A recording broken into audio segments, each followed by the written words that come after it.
তো দেখুন বন্ধুরা, এটা কিন্তু কতটা সুন্দর হয়েছে দেখতে। আর এটা কিন্তু দেখতে যেমন সুন্দর হয় তেমনই কিন্তু খেতেও খুবই সুস্বাদু হয়। নমস্কার বন্ধুরা, কেমন আছেন সবাই? আশা করছি সকলেই ভালো আছেন। আমি স্নেহা, আমার চ্যানেল ভেজ রেসিপি উইথ স্নেহাতে আবারও একটা নতুন রেসিপিতে আপনাদের সকলকে স্বাগত জানাই।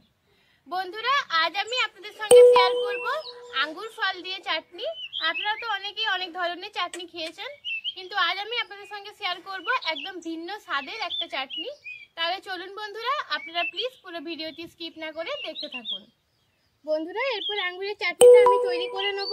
এই জন্য দেখুন কড়াতে দিয়ে দেবো অল্প পরিমাণে সরষের তেল।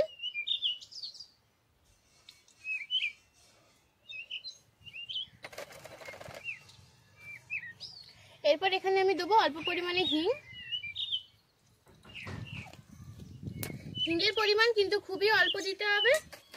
এরপর এখানে আমি দেবো দুটো শুকনো লঙ্কা, এটাকে আমি মধ্যখান থেকে একটু ভেঙে নিলাম।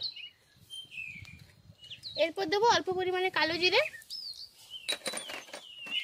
আর দেবো অল্প পরিমাণে গোটা মৌরি। এরপর এগুলো একটু হালকা করে ভেজে নেব। দেখুন বন্ধুরা, এগুলো আমার হালকা করে ভেজে নেওয়া হয়ে গেছে। এরপর দেখুন এখানে আমি ওই 500 গ্রামের মতো নিয়ে নিয়েছি আঙ্গুর। এরপর এটা আমি দিয়ে দেবো।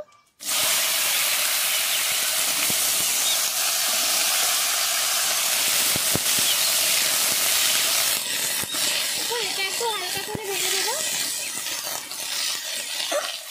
আঙ্গুরগুলো কিন্তু গোটা গোটাই দেবেন, মধ্যখান থেকে কেটে দেওয়ার কিন্তু কোনো প্রয়োজন নেই।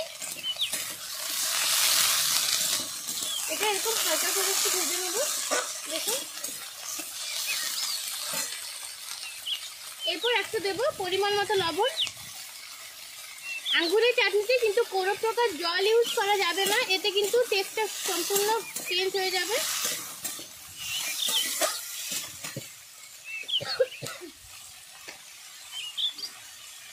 এরপর দেখুন বন্ধুরা, ওপর থেকে আমি এটা ঢাকা দিয়ে রেখে দেবো মিনিট 2-3-এর জন্য। তাহলে বন্ধুরা ফিরে আসছি 2 থেকে 3 মিনিট পর। দেখুন বন্ধুরা, ফিরে এলাম 2 থেকে 3 মিনিট পরে। দেখুন বন্ধুরা, পুরো আঙ্গুরটা থেকে কিন্তু জল বেরিয়ে গেছে। আর দেখুন আঙ্গুরটাও কিন্তু আমার সুন্দরভাবে সেদ্ধ হয়ে গেছে। আপনারা দেখেই বুঝতে পারছেন আঙ্গুরটা কিন্তু পুরো চেঞ্জ হয়ে গেছে। এরপর দেখুন আমি একটা আলু ম্যাশ করার যে ম্যাশারগুলো হয় ওটা একটা নিয়ে জাস্ট একটু আধ ভাগা করে নেবো। কতগুলো একদমই ভেঙে দেবো, কতগুলো কিন্তু আধ ভাঙা রাখবো।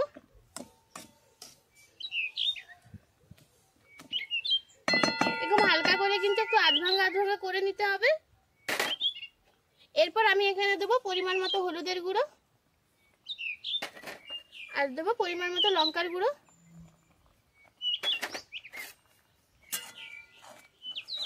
এরপর এই দুটো দিয়েও কিন্তু আমি আরো এটা মিনিট 5-এর জন্য ঢাকা দিয়ে রেখে দেবো। তাহলে বন্ধুরা ফিরে আসছি 5 মিনিট পরে। দেখুন বন্ধুরা, ফিরে এলাম 5 মিনিট পরে। দেখুন বন্ধুরা, এটা কিন্তু আমার মোটামুটি একদম রেডি হয়ে গেছে চাটনিটা। এরপর আমি এখানে দেব অল্প পরিমাণে চিনি। চিনির পরিমাণটা একদম অল্প দেব।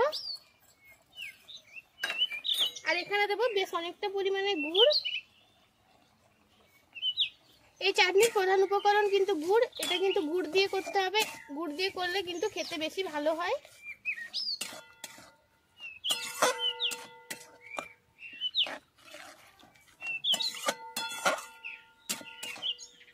দেখুন বন্ধুরা, এটা কিন্তু গুড় আর চিনিটা কিন্তু গলে দেখুন অনেকটা পরিমাণে জল বেরিয়ে যাচ্ছে, আর একটু বেরোবে।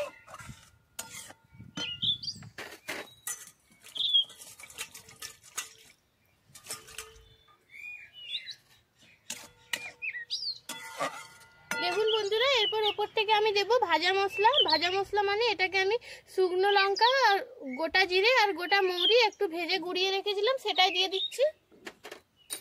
আর এরপর দেব অল্প পরিমাণে চাট মশলা। দেখুন বন্ধুরা, চাটনিটা কিন্তু আমার একদম তৈরি হয়ে গেছে। এরপর এটা নামিয়ে আমি একটুক্ষণের জন্য ঠান্ডা করে নেব। তাহলে বন্ধুরা ফিরে আসছি তারপরে। দেখুন বন্ধুরা, আঙ্গুর দিয়ে এই চাটনিটা কিন্তু আমার খুব সুন্দরভাবে তৈরি করা হয়ে গেছে। আশা করি আপনারা দেখেই বুঝতে পারবেন। দেখুন কতটা সুন্দর হয়েছে। এটা কিন্তু আর একটু ঠান্ডা হয়ে গেলে কিন্তু দেখবেন পুরো জমে যাবে। এতটা কিন্তু মানে রসালো ভাবতে থাকবে না। তো দেখুন বন্ধুরা, এটা কিন্তু কতটা সুন্দর হয়েছে দেখতে। আর এটা কিন্তু দেখতে যেমন সুন্দর হয় তেমনই কিন্তু খেতেও খুবই সুস্বাদু হয় আঙ্গুর ফল দিয়ে এই চাটনিটা। তো বন্ধু দেখলেনি এটা কিরকম হয়েছে। তো আমি যেভাবে তৈরি করে দেখিয়েছি একদম সেম প্রসেসে আমার রেসিপিটা ফলো করে আপনারা অবশ্যই বাড়িতে একবার তৈরি করে দেখবেন। আশা করি আপনাদের খুব ভালো লাগবে। তাহলে বন্ধুরা আজকে এই পর্যন্তই। দেখা হচ্ছে পরবর্তী কোনো একটা রেসিপির সঙ্গে। ততক্ষণ পর্যন্ত ভালো থাকুন, সুস্থ থাকুন।